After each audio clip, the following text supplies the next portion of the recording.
Malappuram SP ഉൾപ്പെടെയുള്ള ആളുകൾ കുനിയാൻ പറയുമ്പോൾ കമന്നു കിടക്കാൻ വേണ്ടി തയ്യാറാകുന്ന സാഹചര്യം ഉണ്ടാകും. ആ പ്രതിരോധം നാളെ നേരം പുലരുന്നതിനകം ഈ ക്യാമ്പസിനകത്ത് നൂറുകണക്കിന് രാഷ്ട്രീയ ബാനറുകൾ SFI ഉയർത്തും. നൂറുകണക്കിന് ചോദ്യങ്ങൾ ആരിഫ് ഖാനെതിരെ, RSSനെതിരെ, ഈ ക്യാമ്പസുകളെ സംഘപരിവാരവൽക്കരിക്കുന്നതിന്, കാവ്യവൽക്കരിക്കുന്നതിന്, കാവ്യയിൽ പൊതിഞ്ഞ് ഞങ്ങളുടെ ക്യാമ്പസുകളെ തകർക്കുന്നതിനുള്ള ശ്രമങ്ങൾക്കെതിരായി ഈ ക്യാമ്പസിൽ ഉയരുക തന്നെ ചെയ്യും. ഈ ഘട്ടത്തിൽ ഇവിടെ 2 ദിവസമായി ഇവിടെ കൂടിയിരിക്കുന്ന പോലീസ് ഉദ്യോഗസ്ഥരുമായി ബന്ധപ്പെട്ട് ഞങ്ങൾ അങ്ങേയറ്റം സമാധാനപരമായി ജനാധിപത്യപരമായിട്ടാണ് നിങ്ങളോട് പെരുമാറിയിട്ടുള്ളത്.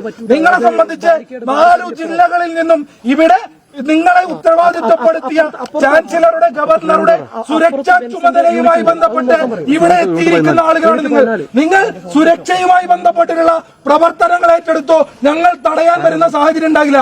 നിങ്ങൾക്കെതിരെ ഈ ഘട്ടത്തിലും ഞങ്ങൾ പോർ വിളിക്കൊന്നും നിന്നിട്ടില്ല. എന്നാൽ ഇന്ന് ഒരു സംഖ്യ പുറത്തേക്ക് ഇറങ്ങി കുനിയാൻ പറയുമ്പോ കമന്ന് കിടക്കുന്ന നിലയിലേക്ക് ഈ ക്യാമ്പസിനകത്ത് എത്തിച്ചേർന്നിട്ടുള്ള പോലീസ് ഉദ്യോഗസ്ഥന്മാരരുത്. മലപ്പുറം SP ഉൾപ്പെടെയുള്ള ആളുകൾ കുനിയാൻ പറയുമ്പോ കമന്നു കിടക്കാൻ വേണ്ടി തയ്യാറാകുന്ന സാഹചര്യം ഉണ്ടാകാതെ നിങ്ങളെ ഏൽപ്പിച്ച പണി അദ്ദേഹത്തിന് സുരക്ഷ ഒരുക്കുക എന്നുള്ളതാണ്. ആ പണിയെടുക്കുന്നതിനകത്ത് ഞങ്ങൾ തടയില്ല. എന്നാൽ ആരിഫ് ഖാൻ വന്നിറങ്ങിയിട്ട് എന്റെ ബാത്റൂം കഴുകിത്താണോ എന്ന് പറയുമ്പോ പോയി കഴുകാൻ നിന്നിട്ട് പോലീസിന്റെ അന്തസ്സ് കളയുന്ന പണി നിങ്ങൾ എടുക്കാൻ നിൽക്കരുത് എന്നുള്ളതാണ് ഈ ഘട്ടത്തിൽ SFIക്ക് പറയാനുള്ളത്. ജനാധിപത്യപരമായ ശക്തമായ പ്രതിരോധം ഞങ്ങൾ ഉയർത്തും.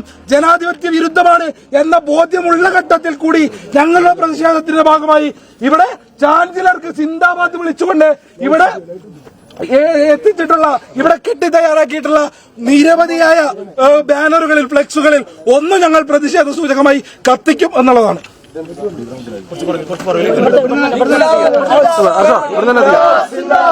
കുറച്ച് ബാക്കിൽ നിന്ന് കത്തിച്ചായി